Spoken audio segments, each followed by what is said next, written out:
What's going on YouTube? We're back here with another video on KO09, man. I'm going to be giving you guys some tips and tricks for season 1, the Forbidden Catalyst. Now the first thing we're obviously going to go over is the chaos over here. So with the seasonal chaos, of course, you have various difficulties. To be fair, I think if you've been playing from launch, you probably should be able to get to the last one. You know, it's not too hard as long as you get, decent rolls over here. I personally don't like to go with one that makes me lose HP or makes the enemies hit harder and have a bigger HP. Like the all gaining fury, maybe losing out on some credits, those ones are fine. But also regarding the chaos, you do have weekly progress, which you kind of do want to hit the 8,000 if you can, just to maximize your rewards for the store, so you could buy, whatever materials are needed for your account, for your characters. And I believe you're going to be able to get a dupe for a character as well, so it's probably going to be important to make sure you guys get these pure white fragments. Now from what I understand as well, it's pretty good to farm a certain difficulty. So you have 4, 5, 6, 7, you have 8 right here. So I think this is the good point, because I've been farming 8 and I usually get to keep all my save data. Is really, I don't think I've ever done a run on tier 8 where I didn't get to keep the save data I had for a character. So I think tier 8, I mean not tier 8, difficulty 8 is, absolutely perfect. And I've actually been doing like tier 11 runs as well, and with nightmare mode on, or trauma mode, whatever you want to call it, it's been tier 12. So I'm not even doing anything too crazy, and I'm actually getting all the save data I kind of need to get. So I would say, difficulty 8, you could just do tier 11, put it on nightmare mode, so it's tier 12. And honestly, for me, that's been the sweet spot. If you want to go higher with the tier, that should be fine as well. Since it's only difficulty 8, it should be really doable, to be fair. But yeah, I just haven't been bothered to sit here and just re-roll. Yeah, that's pretty much it for the chaos, man. Difficulty 8, whatever tier, you should be pretty much good with your save data. And of course, you want to hit that 8,000 weekly progress, so you could get as much pure white fragments, so you could end up going to the store and buying what you need to buy. And obviously, just remember, you do have the second supply and third supply. Chaos out of the way, let's get into the Nebula Distortion. So Nebula Distortion here, we're gonna have 3 bosses. As you can see, we're gonna have another boss in a day, another boss in 15 days. You've also got, the annihilation rewards over here. As you can see, your boy was able to do 9 out of 9 on the highest difficulty, which I'm happy about. It wasn't easy, I'm gonna admit, but it was pretty cool to be able to do it. And honestly, my tips on this one, if you it's obviously something you want to kill within a very limited amount of turns. Like, you want to kill this boss within 5-6 turns, I would say, maximum. Like, okay, maybe you could push it to 7 maximum, but he is going to start doing a lot of damage, so you gotta be really careful. So definitely having characters that could do a lot of DPS. You probably see a lot of Maylins here, doing the combos for her kicks. Probably see Tressa here as well with Hugo, or even by herself. You've probably seen a Renoa do this, and you've probably seen other characters like Yuki and stuff being able to do it. But I definitely do think characters that could put out a good DPS within certain limited turns are definitely going to be able to cook and make it easier. Characters like Cassius, I think, are definitely for me personally are MVPs of these games, because what Cassius allows you to do, just being able to just go through your deck a lot more efficiently, a lot more quicker. And because you're going through your deck within a turn, you're going to be able to output a lot of damage, because you're going to get a lot of DPS cards for your DPS units. So that's why I really love characters like Cassius, because he's able just to go through your whole deck for your DPS characters. And more you go through your deck within a turn, more damage you could put out. It's as simple as that, man. It's not easy, of course. You definitely need the right cards, right characters, and the right scenarios, right cards in your hand when you start your turn. But they definitely make Nebula Distortion really easier. Now obviously we have the story here, but I don't need to give you guys tips or tricks. It's just the story. Just play through it, read through it, whatever you want to do. You obviously have the first half, the Great Rift. I don't know anything about this, so we're gonna have to hold off on this and make a video when this does drop. But I'm hoping it's a game mode where we get to actually use our save data in it, because I feel like there's so much chaos farming, we're getting all the save data, then there ain't really too many places to use that save data. So hopefully this is like some cool ass content where you could use this save data. But alongside with the seasonal content, of course, we have the big thing, forbidden cards. So we're gonna be go over here, and I believe you could just type in forbidden. Okay, is it not here?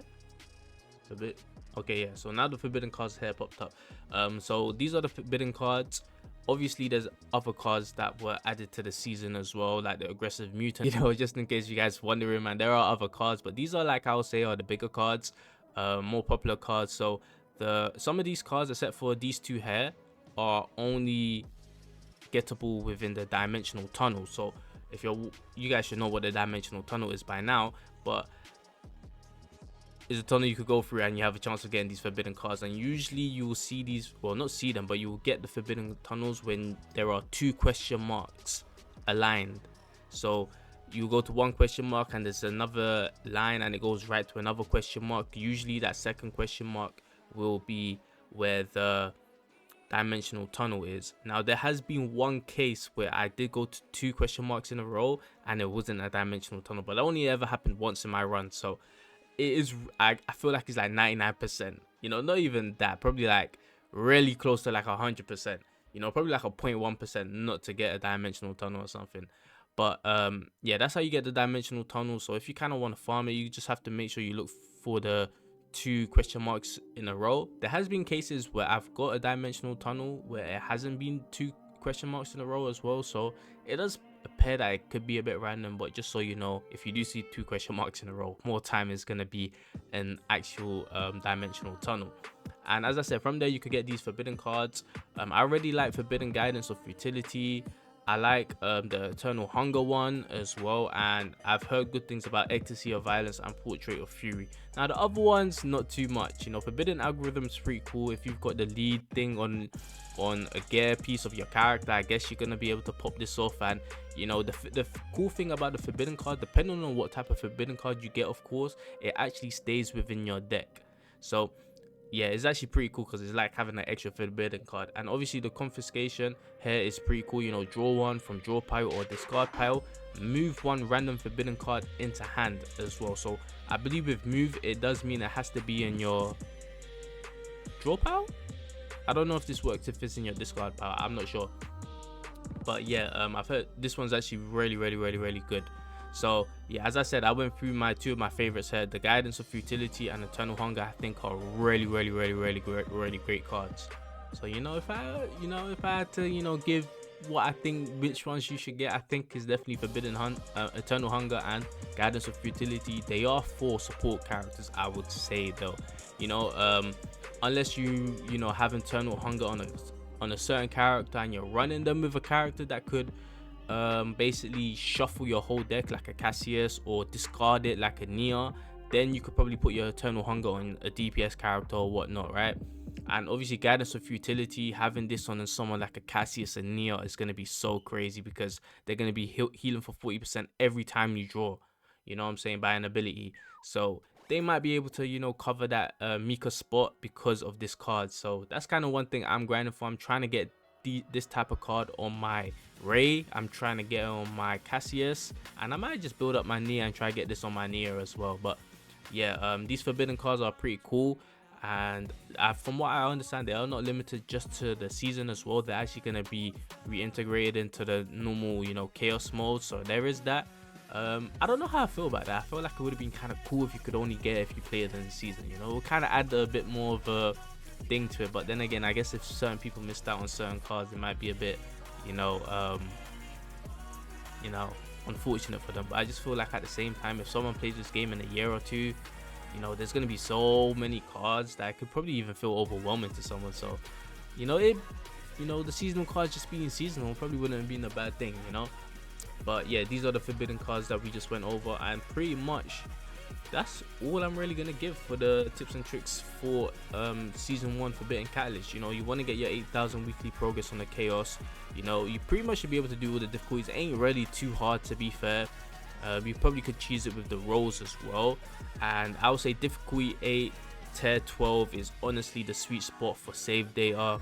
If you want to farm forbidden cards, make sure you look for 2 question marks.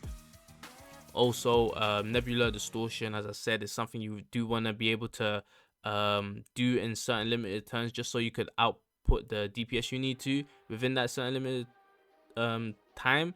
And because if it goes on for long, the boss is just going to be crazy, because he's going to end up doing a crap ton of DPS. So characters I think like Nia, Mika, Cassius are really gonna help. You know, Veronica is probably amazing in it as well, because she's gonna do the ballistas, so she could take out the aqua ball, so it gives less morale to the boss, you know, or takes away the morale from the boss.